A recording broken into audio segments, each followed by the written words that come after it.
Hey guys, welcome to my channel Total Angrezi by Vidushi. Do subscribe to my channel, hit the bell icon to never miss an update, and do give me a thumbs up if you like the video. So today we are going to do the poem The Trees, written by Adrienne. I hope you guys have gone through the other videos on my channel. We're coming up with a lot of poems, and then we'll be going back to the few other chapters that we've left. And if you have any requests for me to cover any particular poem, chapter or grammar topic, then you can mention it in the comment section below. I'm very responsive and I'd love to cover that video for you if there is an urgent need of it. So let's go through this poem. The trees inside are moving out into the forest that was empty all these days, where no bird could sit, no insect hide, no sun bury its feet in shadow. The forest that was empty all these nights will be full of trees by morning. So one thing that you have to understand right from the beginning of this poem is that the poet has used symbolism in this poem. What she has done is that she has created a symbolism between the trees and women. He has compared women to trees. So he's saying the trees inside are moving out into the forest. That means he's talking about the women who were in confinement, who weren't allowed to do anything for so long, are finally going out into the forest. By forest he means the world. The forest that was empty all these days, where no bird could sit. So you know that the birds take their rest, or they build their nests in the trees. The insects hide over there, and the sun rays, by the sun bury its feet in shadow, means that the sun rays falls on the trees, which forms a shadow on the ground. So none of this was happening because there were no trees in the forest. So when you compare it to women, he's saying that all the things that the woman could do was not happening all this time. But now by morning it'll all be full of trees, which means to say by morning over here he means in the time to come, in the next few years or months or generations to come, the world will be full of trees, meaning to say full of women who have gotten out of their houses, who have gotten out of confinement, and they're living their life with an identity of their own. All night the roots work to disengage themselves from the cracks in the veranda floor. So this here, the poet is explaining the process of what happens before that morning when the trees finally make their way out into the forest. So all night the roots work. The roots which are holding them back to the ground inside the house, they are working all night so that they can break free and they can move outside. The veranda is outside the house, so she's saying that she wants the women to break free and leave outside. The leaves strain toward the glass, means that they're making an effort towards the glass. Small twigs stiff with exertion.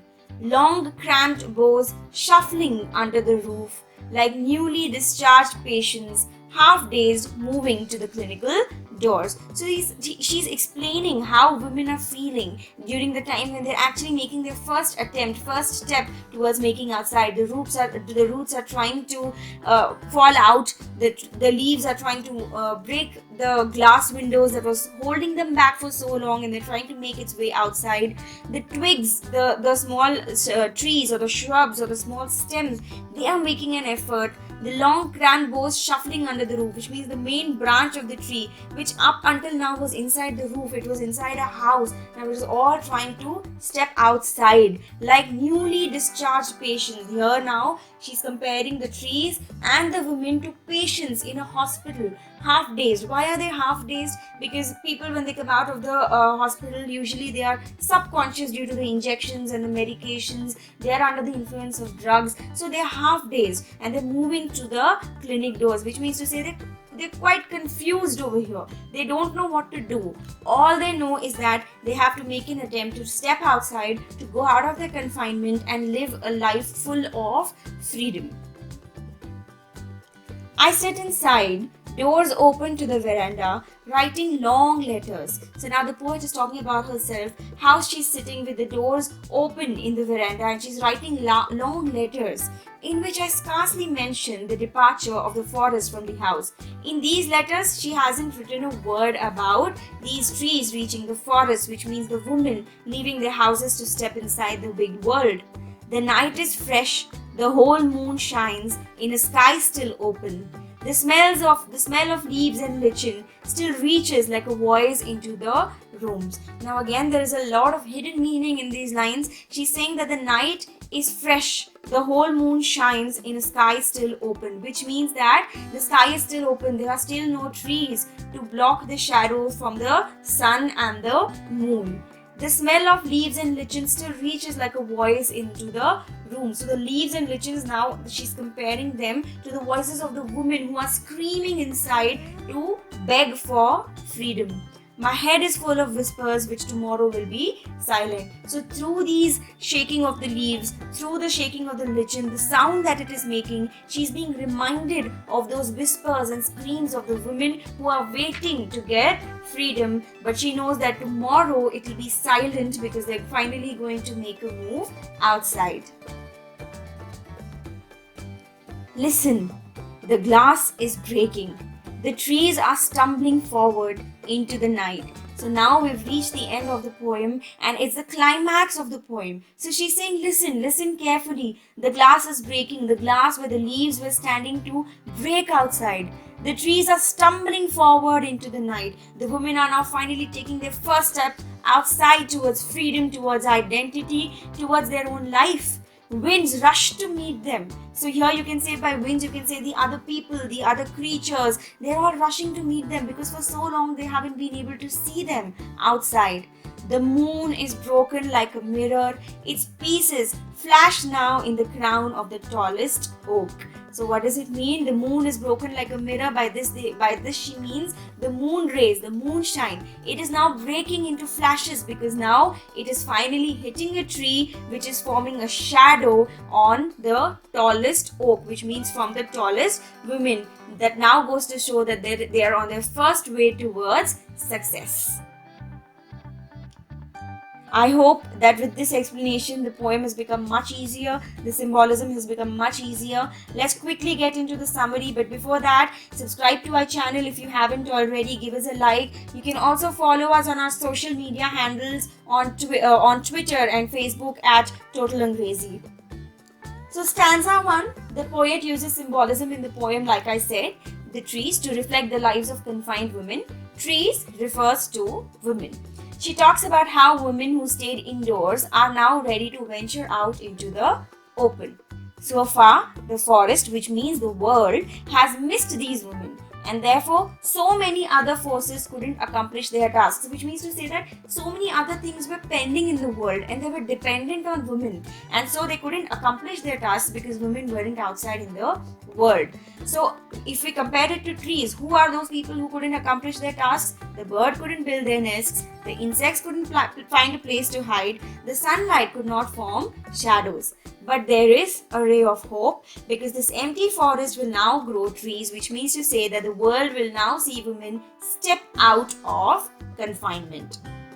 In the second stanza, what we read was, the poet describes how the roots that were locked in a house's concrete will now find a way upwards, which means they will no longer stay grounded. They will move upwards towards the direction of success. With the first two lines, the poet symbolizes the struggles of trees to stand out, which means that even if they are in a world, it is still a kind of a male-dominated society where they struggle to stand out, where they struggle for identification because of being the weaker gender.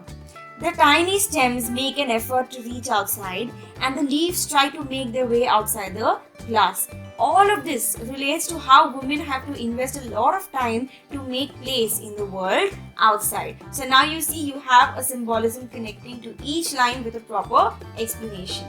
She also compares this effort to a patient in a hospital who is under the influence of drugs and is only half conscious when discharged. Similarly, every woman is confused about their first steps and they are in a hurry to get out, but they do not entirely know what to do because it is their first step outside. They're taking their baby steps. In the third stanza, the poet dedicates the poet's description of the night. She describes the night over here. The trees and the night are calm during the night when she sits in the veranda and she writes letters. But she doesn't mention about the trees taking their first steps in the forest, which means again women and the world in those letters. The poet talks about the shining moon and the clear sky.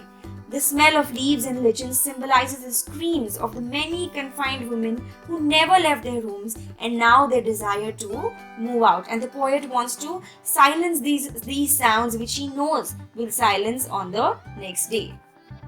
Lastly, in the fourth stanza, the poet draws the reader's attention to the final changes. What are the final changes that is occurring? She has given a consequence, she has given an outcome to everything she has written in the poem, and she has included that in the fourth stanza. She keeps hearing the sound of the trees reminding her about the desperate women seeking for freedom. And finally, the glass breaks and the trees, which is the women, they make their way out into the forest. The wind outside is very elated to see the trees out in the forest and it welcomes them. The moon is broken like a mirror, its pieces flash now in the crown of the tallest oak tree. So I just explained this line in the stanza, in the poem explanation. It means that this line can be connected with the first stanza when the poet mentions how the sunlight cannot create shadows of the trees. But after the trees made an effort to step outside, the moonlight now finally breaks into several rays and casts its shadow using the oak tree. Now another reference you can draw for this particular line is that in the third stanza, you see how the fourth point, the poet talks about the shining moon and the clear sky. You see, it is a full moon, it is shining, the sky is clear. But now suddenly, with the existence of trees, the moon is definitely shining, but the sky is not clear because it is broken with the shadows formed by the various trees. So two references you can draw for this particular line, and there is a kind of possibility that this particular line will be asked to explain. Let's go through the questions. There's not much, but at the same time, there's a lot that they can ask from here.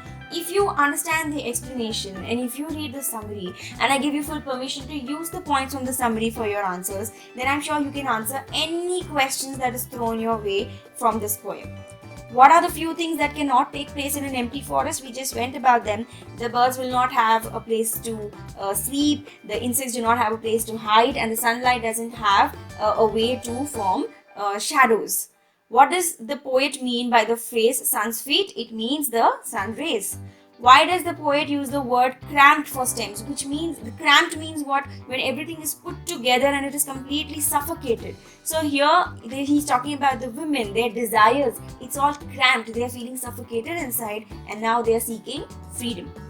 There is a considerable difference in the moon's description in the third and fourth stanza. Identify that difference. This is exactly what we spoke about in the description during the fourth stanza, wherein in the third stanza the poet says that the moon is shining and there is a clear sky, but in the fourth stanza, after the trees have moved into the woods, after the moonshine is breaking into several shadows, there is a reference over there in the fourth stanza that says that now that clear sky is no more because it is broken by the shadows created by the trees.